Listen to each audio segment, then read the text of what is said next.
अस्सलाम वालेकुम स्टूडेंट्स। आज की वीडियो में हम पढ़ने जा रहे हैं पुराना क्लासिफिकेशन सिस्टम जिसे कहते हैं टू किंगडम क्लासिफिकेशन सिस्टम। तो चलिए शुरू करते हैं। It was the earliest classification system in which all organisms were classified into two kingdoms. जब साइंस की शुरुआत हुई थी उस वक्त सब ऑर्गेनिजम्स को सिर्फ दो किंगडम्स में डिवाइड किया गया था। वो कौन कौन से थे? एक था प्लांटिया और दूसरा एनिमिलिया। और इसी सिस्टम को अर्लीस्ट क्लासिफिकेशन सिस्टम भी कहते हैं। इन ऑर्गेनिज्म की क्लासिफिकेशन की गई थी ऑटोट्रोफ्स और हेटरोट्रोफ्स की बेस पे। देखते हैं कि ऑटोट्रोफ्स क्या होते हैं। The organisms that can prepare their own food were classified in the kingdom Plantae. वो ऑर्गेनिज्म जो अपना खाना खुद बना सकते हैं उन्हें ऑटोट्रोफ्स कहते हैं। ये ऑर्गेनिज्म किंगडम प्लांटी में रख दिए गए। जैसे कि प्लांट्स जैसे कि घास हैं, पौधे हैं, दरख्त हैं और एल्गी अपना खाना खुद बनाते हैं सनलाइट की मदद से, और ये प्रोसेस कहलाता है फोटोसिंथेसिस। इसलिए प्लांट और ऐसे ऑर्गेनिजम्स जो खुद का खाना बनाते हैं उनको किंगडम प्लांटियम में डाल दिया गया। On the other hand, the organisms that cannot make their own food were classified in kingdom Animalia. दूसरी तरफ जो ऑर्गेनिजम्स अपना खाना खुद नहीं बना सकते उन्हें हेटरोट्रोफ्स कहते हैं। ये ऑर्गेनिजम्स किंगडम एनिमिलिया में रख दिए गए।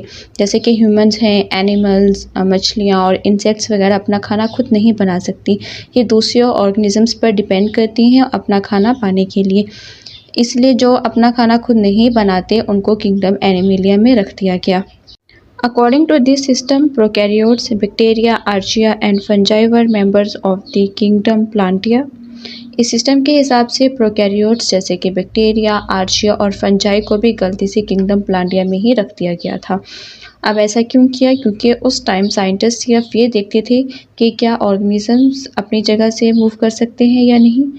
सेकंड ये देखते थे कि क्या उसके पास सेल वाल है। क्योंकि बैक्टीरिया, आर्चिया और फंजाई मूव नहीं करते थे और इनके पास भी सेल वाल होती थी, इसलिए साइंटिस्ट ने उन्हें प्लांट्स के साथ ऐड कर दिया। Taxonomists found this system unworkable because many unicellular organisms like Euglena have both plant-like यानी presence of chlorophyll। टेक्सोनोमिस्ट जो साइंटिस्ट क्लासिफिकेशन करते हैं को ये ऑल सिस्टम काम का नहीं लगा क्योंकि इसमें कुछ ऑर्गेनिजम्स फिट ही नहीं हो रहे थे। जैसे कि यूग्लेना की बात करें, यूग्लेना जो होता है एक यूनिसेलुलर ऑर्गेनिजम्स होता है, तो यूग्लेना के पास क्लोरोफिल होता है, इसलिए ये प्लांट्स की तरह अपना खाना बना सकता है। And animals like heterotrophic mode of nutrition in darkness and lack of cell wall. तो लेकिन जब लाइट नहीं होती तो यूग्लेना एनिमल्स की तरह दूसरे ऑर्गेनिजम्स से खाना ले लेता है। यूग्लेना के पास सेल वाल भी नहीं होती जो जबकि प्लांट्स के पास तो थी। मतलब यूग्लेना प्लांट भी नहीं है और प्योर एनिमल भी नहीं है, इसके अंदर दोनों की क्वालिटीज़ मौजूद हैं। तो इसलिए टेक्सोनोमिस्ट ने कहा कि ये दो किंगडम क्लासिफिकेशन सिस्टम जो है सही नहीं है। हमें नया किंगडम बनाना पड़ेगा जहाँ पर हम ऐसे कंफ्यूजिंग ऑर्गेनिजम्स को जगह दे सकें। So a separate kingdom was proposed for such organisms. तो इस प्रॉब्लम को सॉल्व करने के लिए साइंटिस्ट ने एक नया सोल्यूशन निकाला। उन्होंने ऐसे कंफ्यूजिंग ऑर्गेनिजम्स के लिए एक अलग किंगडम बनाया। एक न्यू किंगडम प्रपोज किया गया जैसे कि यूग्लेना, और दूसरे यूनिसेलुलर ऑर्गेनिजम्स के लिए किंगडम प्रोटिस्टा बनाया गया।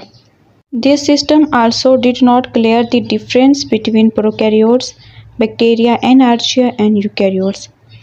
लेकिन फिर भी एक प्रॉब्लम बाकी थी। ये सिस्टम प्रोकैरियोट्स में आते हैं बैक्टीरिया और आर्चिया, और दूसरा है यूकैरियोट्स जिसमें प्लांट्स, एनिमल्स और फंजाई में क्लियर डिफरेंस नहीं कर पाया। अब डिफरेंस क्या है? प्रोकैरियोट्स जो होते हैं वो सिंपल सेल हैं, न्यूक्लियस नहीं होता इनमें जैसे कि बैक्टीरिया और आर्चिया। बात की जाए यूकैरियोट्स की तो यूकैरियोट्स कम्प्लेक्स सेल्स होते हैं, न्यूक्लियस इनके पास होता है। एग्जाम्पल्स हैं इनकी प्लांट्स, एनिमल्स, फंजाई और प्रोटिस्टा। इस कन्फ्यूजन की वजह से साइंटिस्ट को फिर एक और बेटर क्लासिफिकेशन सिस्टम बनाना पड़ा जहां प्रोकैरियोट्स और यूकैरियोट्स अलग अलग किंगडम में क्लियर कर दिए गए। टू किंगडम क्लासिफिकेशन सिस्टम में हमने पढ़ा कि दो किंगडम्स बनाए गए। सबसे पहला था एनिमिलिया और प्लांटिया। अब इनको अलग अलग कैसे किया गया? इनके खुराक बनाने के बेस पे कि ऑटोट्रोफ्स हैं या हेटरोट्रोफ्स हैं। ऑटोट्रॉफ्स वो वाले ऑर्गेनिजम्स होते हैं जो अपनी खुराक खुद तैयार कर सकते थे जैसे कि प्लांट्स, और हेटरोट्रॉफ्स वो होते हैं जो अपनी खुराक खुद तैयार नहीं कर सकते जैसे कि एनिमल्स। लेकिन इस किंगडम में कुछ कमियां थी। इन्होंने क्या किया, बैक्टीरिया, आर्चे और फंजाई भी गलती से प्लांटिया में रख दिए। ठीक है, उसके अलावा इन्होंने यूग्लिना जैसे ऑर्गेनिजम्स जिनके पास प्लांट और एनिमल्स की दोनों की खुसूसियात होती हैं उनको भी किंगडम प्लांटिया में रख दिया गया।